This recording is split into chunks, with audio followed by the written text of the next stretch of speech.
பாண்டிய நாடு, பூஜை, பாயும்புலி, மருது 4 படத்தை தொடர்ந்து சாதனை நடிச்சிட்டு இருக்கேன். அடுத்து சுராஜ் நம்மளோட 5வது படத்துலையும் இருக்கேன். நான் பெரிய கொடுமை அனுபவிச்சுக்கிட்டு இருக்காரு. இந்த கொடுமை விடாது, துரத்திக்கிட்டே தான் இருக்கணும் கொஞ்ச நாளைக்கு. ராஜபாத்தில் ஷூட்டிங் பேக்கப் ஆகி ஏர்போர்ட்டுக்கு வர்றப்ப பேரையூர் ஒரு ஊர் இருக்குது. அந்த ஊரில் வண்டியை நிப்பாட்டிட்டு வடை சாப்பிடலாமா அப்படின்ட்டு. ஓகே அப்படின்னு வடை சாப்பிடலாம் அப்படின்ட்டு போய் அஸ்னான்ட்டு வடை வாங்கிட்டு வா அப்படின்னாரு. அந்த தள்ளு வண்டியில் ஒரு அம்மா, வயசுக்கு வந்த 2 பொண்ணு, ஹஸ்பண்ட் பக்கத்து கீழே உட்காந்து வடை சுட்டுக்கிட்டு இருக்காங்க. ஒரு 5 பேர் வந்தாங்க. ஏதோ கையில் நோட்டை காட்டி ஏதோ கொஞ்சம் பிரச்சனை பண்ணிகிட்டு இருக்காங்க. அந்த அம்மா சொல்லுது, இருங்க கொஞ்சம் அவசரப்படாதீங்க அப்படின்னு. இல்லைம்மா என்னம்மா நினச்சிட்டு அப்படின்னு கட்டிக்கிட்டே இருக்காங்க. அந்த அம்மா நோட்டை காட்டுது. நான் 5 நாள் கட்டியிருக்கேன். இல்லை 4 நாள் தான் கட்டியிருக்கேன். ஏதோ பிரச்சனை போயிட்டுருக்குது. இது நாங்களும் பார்க்கலாம். அந்த விசாரத்தை பார்த்துக்கிட்டே இருந்திருக்காரு. அங்கே என்ன பிரச்சனை இருக்குன்னு பாரு அப்படின்றாரு. பார்த்துக்கிட்டு இருந்து சரி ஏதோ தவணை பிரச்சனையில் என்னன்னு தெரியல, ஏதோ ஒரு நாட்டு போயிட்டுருக்கு அப்படின்னு பார்த்துட்டு அவங்க ரொம்ப காரசாரமாக பேசினாங்க. அந்த அம்மா அந்த பொண்ணுகளையும் பேச விடாமல் சமாளித்து வியாபாரத்தையும் பார்க்க முடியாமல் போராடிட்டு இருக்குது. உடனே ஹஸ்பண்டை கூப்பிட்டு என்ன ப்ராப்ளம்னு பாரு அப்படின்னாரு. இல்லை சார் ஏதோ பிரச்சனை, கடன் பிரச்சனை ஏதோ அப்படின்ட்டு. சரி அந்த வண்டிகளுக்கு மொத்தம் பஜ்ஜி வடை மொத்தம் எவ்வளோ இருக்குது எல்லாத்தையும் கேட்டு வந்தார். இல்லை சார் எல்லாத்தையும் கேட்டு வந்து அந்த காசை கொடுத்து அப்படின்றாரு. போய் கேட்டுருக்காப்புல அவர், இந்த வடை எல்லாமே எவ்வளோமா டோட்டலில் விலை சொல்லுங்க அப்படின்னு. என்னென்ன கிராமத்தை போய் அப்படி சொன்னான்னு டக்குன்னு முழிப்பாங்க இல்லையா, அவங்க புரியல. என்னப்பா சொல்கிற, மொத்தமாக எவ்வளோம்மா வரும் தம்பி, ஒரு 750 1000 ரூபா வரும். அப்படியா, கூப்பிட்டு சார் 1000 ரூபா வருமா சார், அதில் வேண்டாம் இருக்கட்டும்னு சொல்லிட்டு அந்த பேக்கு பின்னாடி ஜிப் பேக் எடுத்து காசு அள்ளி கொடுத்தாமன் சார். அது 10,000மோ 15,000மோ தெரியாது. எடுத்துக்கொண்டு முதல்ல எனக்கு அந்த அம்மா கையில் கொடுத்துட்டு வா அப்படின்ட்டு அள்ளி கொஞ்சம் அப்படியே அந்த அம்மா கையில் கொடுத்தோன்னா அவங்க வாங்க மாட்டேன்றாங்க. அதே அந்த கிராமத்துக்காரங்க சும்மா தெரியாத 5 லட்சம் கொடுத்தா உடனே வாங்கிட மாட்டாங்க. அவங்க வாங்காமல் பதறாங்க. எதுக்கு காசு கொடுக்குறாங்க, எது இல்லைம்மா நீங்கள் வச்சுக்கோங்கம்மா, எப்படிங்க மாதிரி வச்சுக்கோங்கம்மா. அந்த கடைங்கட்டு பிரச்சனை பண்ணவங்க அதை பார்த்துக்கிட்டே இருக்காங்க. இல்லைப்பா சொல்லு அந்த ஹஸ்பண்டும் கேட்குறாரு. இல்லை எதுக்கு தம்பி, இந்தாங்க வச்சுக்கோங்க அப்படின்னு டக்குன்னு வந்து வண்டியில் கிளம்பியாச்சு. நான் சொன்னேன் சார், திடுப்புன்னு கொண்டு 5 கோடி ரூபா கொடுத்தாலும் யாரும் நம்பி வாங்க மாட்டாங்க சார். யார் கொடுத்தோம்டா தெரியணும், எதுக்காக கொடுத்தோம்டா தெரியணும். இல்லை இது எப்படி வாங்குவாங்க, இல்லை அதனால ஒன்றும் இல்லை. அப்போ நான் தான் பாபு கூப்பிட்டு சொல்லிட்டு வா, இவர் அப்படி தான் சொல்லக்கூடாதுன்னு சொல்லுவார்.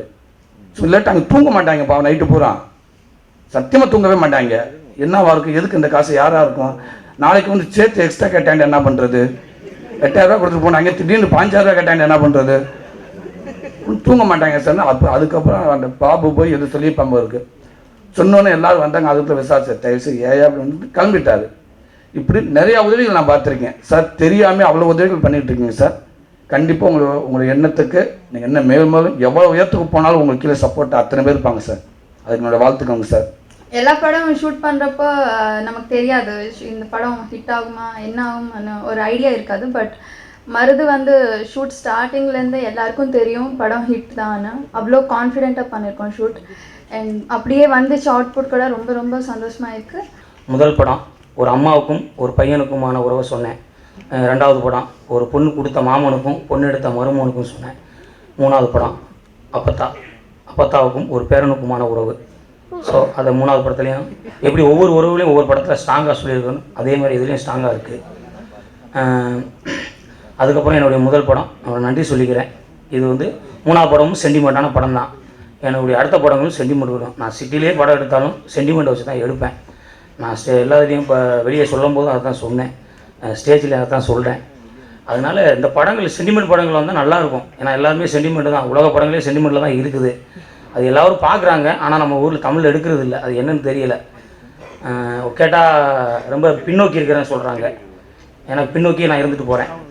ஏன்னா இப்போ சிவன் பார்க்கில் கூட்டம் அதிகமானாலும் கூழ் தான் முன்னாடி குடிக்கிறாங்க. முன்னாடி வீட்டுக்கு காய்ச்சிக்கிட்டு இருந்த கூழ் இன்றைக்கி சிவன் பார்க்கு முன்னாடி ஆயிடுச்சு. ஸோ இன்றைக்கி பார்வை பொருள் ஆயிடுச்சு. ஆனால் அது என்றைக்குமே அதிசயமான பொருள். வீட்டுக்கு எப்படி காய்ச்சி சாப்பிட்டுக்கிட்டு இருந்தாங்களோ அதுமாதிரி சாப்பிட்டு இருந்தாங்கன்னா சிவன் பார்க்கை சுற்ற வேண்டிய அவசியம் இல்லை, பார்க்கெல்லாம் சுற்ற வேண்டிய அவசியம் இல்லை. ஸோ அது மாதிரி தான் எல்லா பேரும் சென்டிமெண்ட் நினச்சா தவறுகள் குறையும். எல்லா படத்துலையும் நான் ஓபி அடிச்சிருக்கேன். அவனிவன் தவிர அவனிவன் ஓபி அடிக்க முடியாது. பாலா சார் உங்கள் எல்லாருக்கும் தெரியும். ஏதோ ஒரு வகையில், அதாவது முழுமையாக இல்லை, 100% ஒரு இயக்குனர் கேட்கும்போது நம்ம சில நேரத்தில் ஒரு 75% 80% அப்படி தான் நம்ம நம்மளோட பர்ஃபார்மன்ஸ் கொடுப்போம். சில நேரத்தில் அது ஓகேப்பா இதெல்லாம் தெரியாதுப்பா இதெல்லாம் இந்த சீன்லலாம் தெரியாது அந்த மாதிரி இருக்கும். பட் நான் உறுதியாக சொல்கிற ஒரு விஷயம், மருது திரைப்படத்துக்கு 100% எனக்கு அந்த தோற்றமும் சரி, அந்த பாடி லாங்குவேஜும் சரி, அந்த கேரக்டரைசேஷன் சரி, அந்த எல்லாமே அந்த பச்சை குத்துன எல்லா விஷயமும், உடம்பேற்றின விஷயம் எனக்கு மனசார ஐ திங்க் ஆஃப்டர் அவன் நான் வந்து இந்த திரைப்படத்தில் நான் வந்து அர்ப்பணிச்சிட்டேன் ஆஸ் அன் ஆக்டர். ஏன்னா எனக்கு அப்படி பிடிச்சிருந்தது இந்த ஒரு கேரக்டரைசேஷன், மருதுன்ற கேரக்டரைசேஷன் எனக்கு அப்படி பொருந்துச்சு. நான் இப்போ ஒவ்வொரு நாள் படப்பிடிப்பு பண்ணும்போது எனக்கு இந்த படத்திலே வந்து எல்லா நடிகர்களும் இருக்காங்க. ஆனால் எனக்கு ரொம்ப ரசித்து நடித்த காட்சி வந்து ராதாரவி அண்ணனோட தான். மைண்ட் வாய்ஸாக சில நேரத்தில் நம்ம யோசிப்போம், அது மைண்ட் வாய்ஸாக வந்து மைண்ட் வாய்ஸை வந்து வசனமாக வந்து மாற்றி கொடுத்தாரு முத்தையா. அது நான் சொல்ல மாட்டேன், படத்தில் நீங்கள் பாருங்கள். பட் இல்லை, with due respect to Radharavi அண்ணன் எவ்ரிதிங். பட் ஒரு நல்ல எக்ஸ்பீரியன்ஸாக இருந்தது. எல்லாரும் வந்து நாளைக்கு ராதாரவி அண்ணனோட காம்பினேஷன். சரிப்பா ராதாரவி அண்ணன் தானே, ஓகேண்ணா. சார் ராதாரவி அண்ணா வந்துட்டார் சார். சரிப்பா ராதாரவி அண்ணா எங்கே இருக்காருன்னு. அப்புறம் எல்லாரும் வேடிக்கை பார்க்குறவங்கலாம் வந்து ஏதோ வந்து cricket match, tennis match, Wimbledon பார்க்குற மாதிரியே பார்க்குறாங்க. இதோ ராதாரவி அண்ணன் வராரு, இதோ விஷால் வராரு, இதோ இப்போ ஏதோ நடக்க போகுதுன்னு.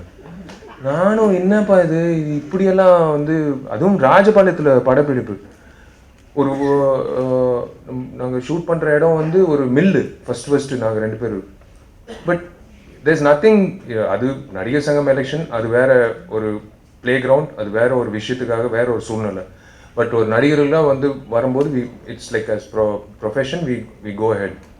பட் நான் ரொம்ப ரசித்து நடித்தேன். ஃபர்ஸ்ட் டைம் இன்ஃபேக்ட் ராதாரவி என்னோட நடிக்கிறது. எனக்கு ரொம்ப பிடிச்ச காட்சி அந்த டைலாக் மட்டும் நான் சொல்ல மாட்டேன், படத்தில் வரும்போது நீங்களே பார்த்துக்கோங்க. இப்போயே சொல்லிட்டேன்னா அந்த சுவாரஸ்யம் போயிடும். மற்றபடி அப்பத்தா கேரக்டர் அண்ட் இன்னொரு கேரக்டர் ஆத்துராமா இங்கே இருக்காங்க. எல்லாரும் ரொம்ப சிறப்பாக பண்ணாங்க. Thank you everyone, thank you so much for being here. May 20th அன்னைக்கு grand release in both languages நடக்க போகுது. Let's hope for the best.